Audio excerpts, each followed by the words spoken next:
Well met and wassail, I am Lord Aldred at Aclum from the canton of Further in the Barony of Red Spears to our south, and I'm going to tell you an old story.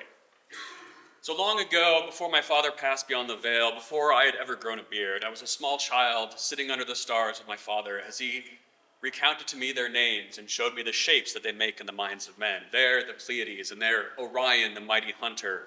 But the first I learned, and the one burned most brightest in my memory, and I imagine in the memories of all of yours, is the Great Bear.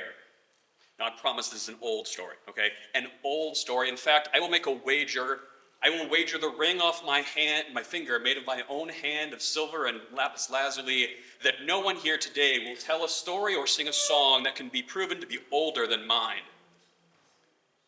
So, come with me back. Long ago, before ever Alexander the Great passed beyond the veil, before Socrates ever grew a beard, in the countryside of Greece, a youth and an elder sitting beneath the stars as they recount their names and point out the shapes that they make in the minds of men. There's Orion, the mighty hunter, and there are the Pleiades, and there's the Great Bear. Her name is Callisto. She once ran with Artemis hunting the woods until she was deceived and seduced and impregnated by Zeus. That happens a lot. What also happens a lot is Hera gets very angry, and so she transformed Callisto into a bear, but not before she had given birth to her son Arcus. And yes, I'm talking fast because I can't talk for anything less than 7 minutes, so I gotta go fast. Long story short, son turns into a hunter, meets mother. Mother greets son with open arms, but she's a bear. This looks very threatening when you're a bear. And so Arcus made to slay his own mother, and Zeus, in a rare moment of empathy, decided to stop tragedy piling upon tragedy and transformed the son as well into a bear, stopped his arrow mid-flight, and put them all in the stars in the sky. But this is just an echo of the story I'm going to tell you. This story has been echoing throughout the ages from every corner of the earth, from the southern tip of Africa to the Arctic Circle, from these pillars of Hercules in the west to the forests of New England in the east, west to east. Make sure you're not thinking of that backwards.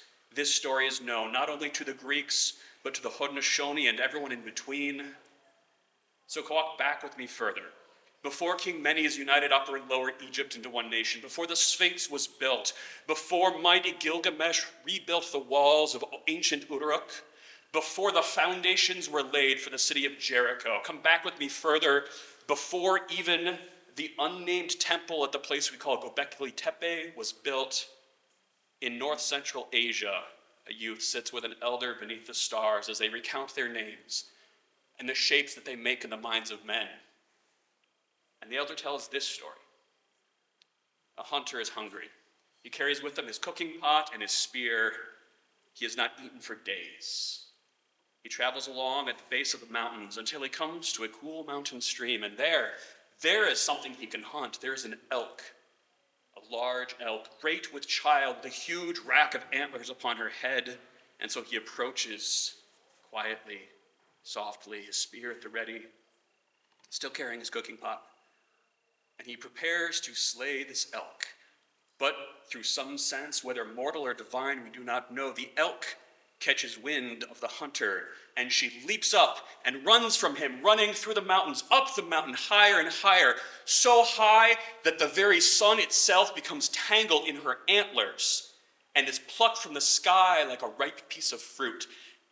The hunt continues. Day after day, the day is growing shorter and darker as the elk runs with the sun further and further through the mountains, and still the hunter chases because he is hungry.